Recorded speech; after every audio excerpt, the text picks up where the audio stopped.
গাজাতে 20 লক্ষ মুসলিম ইহুদির কাছে অসহায়। কে হাত এখানে বেঁধেছে, এখানে বেঁধেছে, কে ওয়াবি, কে সুন্নি, এগুলো নিয়ে আমরা মায়ায় লেগে আছি।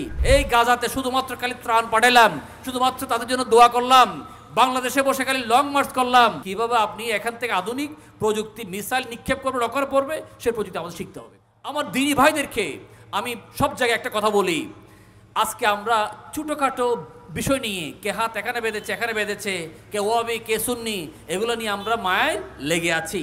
আর ওইদিকে গাজাতে 2 মিলিয়ন 20 লক্ষ মুসলিম ইহুদির কাছে অসহায়।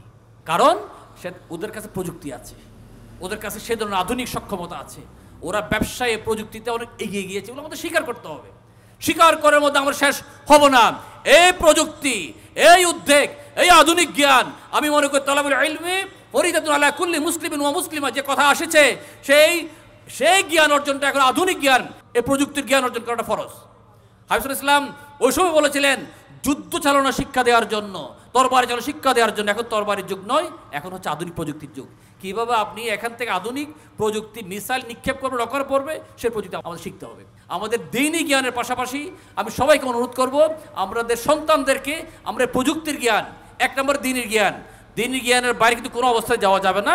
এটার সাথে প্রযুক্তিগতভাবে আমরা উৎকর্ষ সাধন করব এবং আগামী দিনে আমরা এমন একটা পর্যায়ে আসতে চাই যাতে এই গাজাতে শুধুমাত্র খালি ত্রাণ পাঠালাম, শুধুমাত্র তাদের জন্য দোয়া করলাম, বাংলাদেশে বসে খালি লং মার্চ করলাম, এর মধ্যে সীমাবদ্ধ না থেকে সত্যিকারভাবে হাদিস অনুযায়ী, হাদিসের বর্ণনা অনুযায়ী একদিন যাতে আমরা খোরাসান থেকে এই গাজার জয় করতে পারি ইনশাআল্লাহ, যেখান থেকে পুরো পৃথিবী জয় হবে ইনশাআল্লাহ।